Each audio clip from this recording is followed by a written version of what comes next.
Yo, what is up guys, and welcome back to the channel. Today we've got another review on the Future Stars Curtis Jones, the 88 rated card. I'm going to show you guys which card I picked for the reasons that I picked it. I'm then going to go into the stats, the details, the clips, the summary, all our usual stuff. But before we get into all of that, if I could ask you guys to please hit that like button, hit that subscribe button, hit that bell so you know when I upload, and comment down below who you'd like me to review next, guys. I know you've been adding players to the list. Keep adding them. We will get through them. Without further ado, let's get into the video.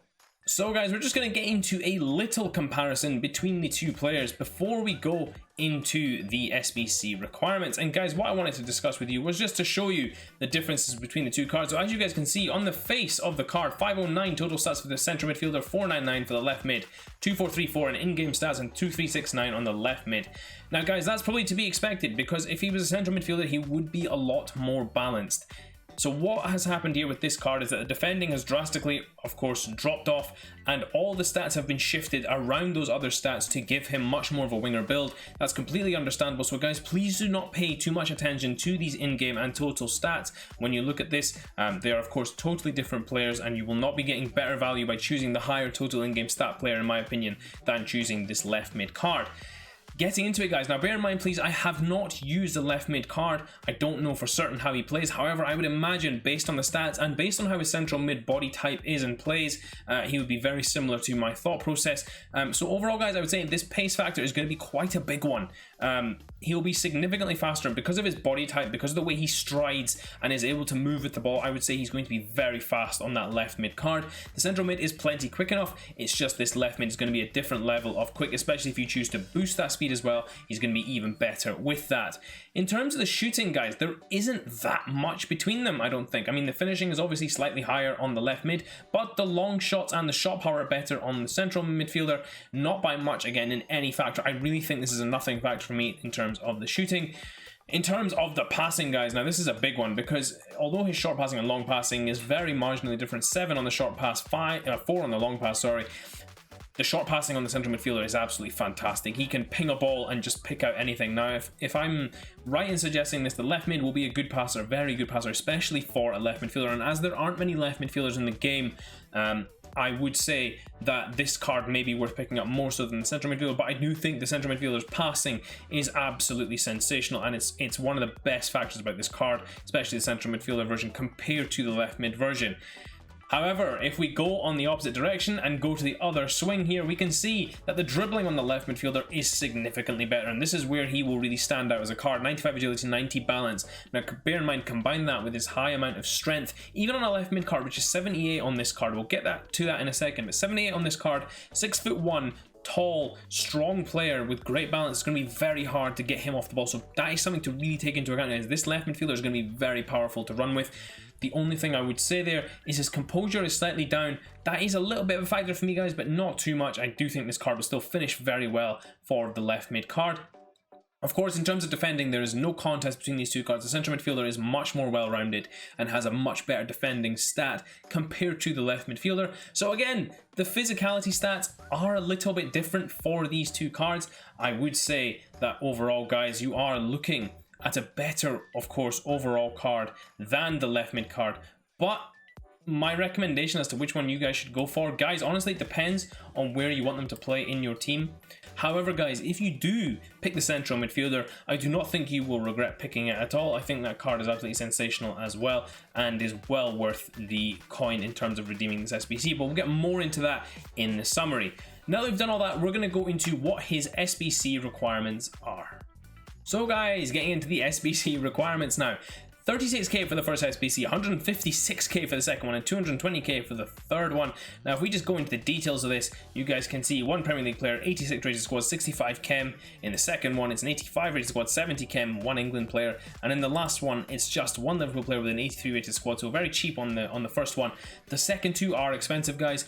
This is a perfect time, I think, especially considering how good I think this player is, to use some of that higher rated fodder. This is a very good card to use some of that fodder on and get yourself a good player that you can really build a team with or around, partially around, when you fit a duel of your team into that squad as well. I think this card's sensational for all that it does and really is worth the coin as well. I don't think the SBCs are overpriced in this case, maybe slightly. I would say 350 would be a really fair price for what this card can do. I think this card is sensational. I do not think 413 is over the top for it, and I think you guys should try and complete these with the high rated fodder if you can.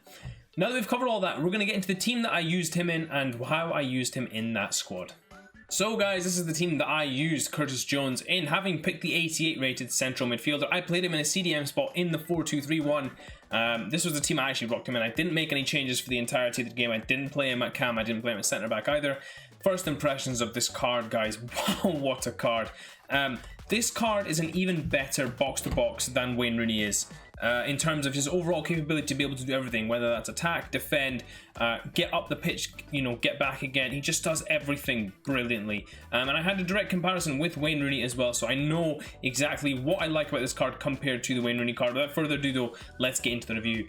6-1, high work rates, right-footed, 4-star swing moves, and 4-star weak foot. So immediately we've got that high work rate, great for a box-to-box DM for me. Now, of course, you guys can see his defending isn't that high, so why am I playing him DM? Because he can do that box-to-box role, and with those high work rates, he'll be the last man running into the box, those late runs as well into the box, and getting chances in that way. So I really love using him for that reason. 4-star swing moves and 4-star weak foot is lovely to have as well. Just in a midfielder, a great sleight of foot, and ability to play with 2 feet as well is always fantastic to have. 5 games played, 4 goals scored, and 2 assists, so not a bad return from midfield either. As you guys can see, the running from deep did help, especially with the assists. The goals, some of them came from corners, some of them came from running from deep, one of them came from a penalty. You'll see all of them in the clips.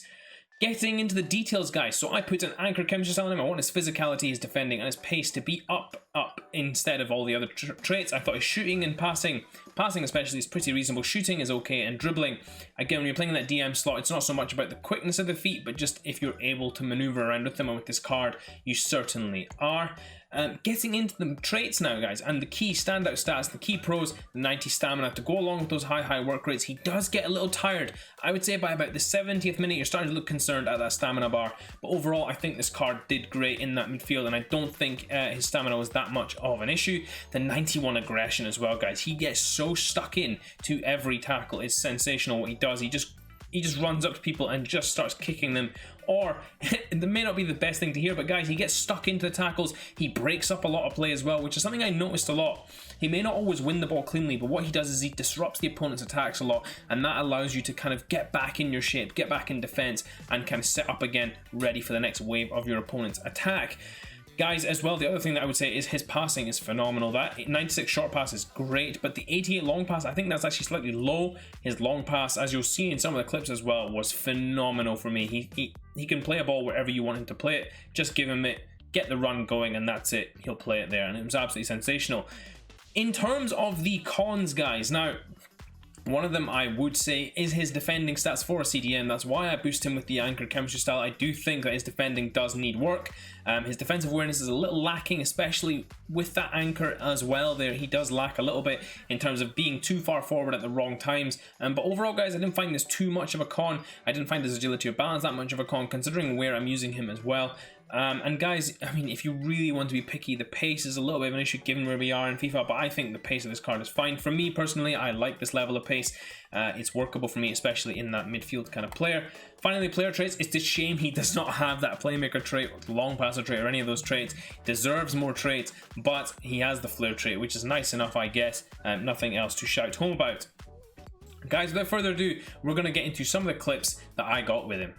So guys, getting into some of Curtis Jones's clips here, and what you guys are going to see is a real mix of clips of just his overall capability this year on FIFA. Now, guys, one thing I do want to say is that although this body type is very similar to those of Ruud Gullit, Patrick Vieira, your bigger, stronger, more capable, longer stride players, Curtis Jones does lack a certain element of physicality which those two players have, and I don't know whether it's because he feels like he's leaner than them, or just because it's the Future Stars downgrade and it has to be slightly lower than those players there. But I do feel like apart from that, where he was really lacking in the physicality element, especially when going into tackles, although he does have high aggression, reasonable strength, and good stamina, I do feel like sometimes he did struggle against those players. He did very well at holding his own for the most part in every other department. I mean, you guys are seeing in some of these clips here how he just sprays the ball around the pitch. I mean, over and over again, it was just a case of where do I want to put the ball and just give it to him, and that'll be it done. Now guys, another great thing about this card, and you'll see it over and over again in the defensive clips, particularly with him, is that because of this guy's length and his ability on the defensive end, he is an absolute disruptor. He gets in the way of a lot of the passes that the opponent tries to make. He gets in the way of a lot of shots. He does everything in terms of just positioning himself well to use that length to get in the way. Now guys, this is slightly affected by his defensive awareness and his lack of discipline in terms of his positioning, given that he's high work rates as well. That does not help him either. So sometimes you will see him just bombing on to get up front when actually I haven't told him to do that at all. He's just getting forward. But I do like that about the card as well, that he does arrive late into the box. He does try to get forward and help out in the attack. The only problem is if you do get caught in that transition, in that final, between that second and final third of the pitch where you're trying to get into the attack and you get caught in that transition, he'll be badly out of place, and that will really affect your defensive capability there. Because I love this card defensively, but guys, when he's moving forward, of course, he is no use in the defense if he is up the pitch. Now, something else you guys will have seen, and he did score a goal from it as well, the clip will come through at some point, is his ability in the air is absolutely fantastic, and it just adds overall again to his physicality in the game. He won, I think, 3 or 4 headers off corners, which should have been or could have been at least goal scoring opportunities, and that was something really nice to have as well. Is that it's just a player that is able to do everything, and I loved having that in a player like Curtis Jones. It's a player that then I can build my midfield around him and Rooney, and really start to work my team around that to try and build the best team possible. Because really guys, I think this kind of player is my favorite type of player. Now he's very similar to the German Future Stars card released at Florian Neuhaus, but I think this card is another level above that card. I do think that card is very good as well. Please do check out the review if you haven't seen that yet. But overall guys, I think this Curtis Jones, fantastic at everything in the game. Not particularly amazing, but very good. That's more the level I would say, is that he's not particularly amazing, but very good at everything. And it's nice to have a jack of all trades, especially in that central midfield position. You guys are going to see a couple of the goals that I got with him now. And then here again, lovely 1-2 with Lucas Moura. He makes that run into the box, not me pushing him, and smashes it into the near post. So guys, getting into this final Curtis Jones summary, the central midfielder summary. 413k on the PlayStation, 376 on Xbox, 462 on the PC. So guys, this SBC is very expensive considering what you might think you're getting here. Now guys, again, the key stats here, the passing I think is fantastic, the aggression, stamina, the work rates are great as well. I think this player overall has a very nice skill set and attribute set as well, which just makes him very fun to use in terms of an overall player. In terms of recommended chemistry style, guys, I still would go with an anchor. I intend to play him at the CDM spot. However, guys, if you do want him to play in a central midfield spot, I would suggest boosting that dribbling, shooting and passing. Give him something that will allow him to play more as an attacker and get in between the box-to-box areas with you. That will allow you to get the best out of him. In terms of similar players, guys, now we've got a few here. I don't think Camavinga is actually a bad shout. I think that I actually preferred using this Jones to Camavinga, funnily enough. I think Jones I enjoy using Jones more. I think Camavinga for his price it seems like too much of a price to pay for me. So I actually like this Jones a lot for that reason. Overall, guys, I think he's a good mix of a lot of players. I don't think there's anyone really similar to him. I don't want to say Ruud Gullit because the body type is a little different. I think Curtis Jones is a lot lighter than Ruud Gullit, but I don't think it's far off, guys, in terms of being a very, very low budget Ruud Gullit kind of card.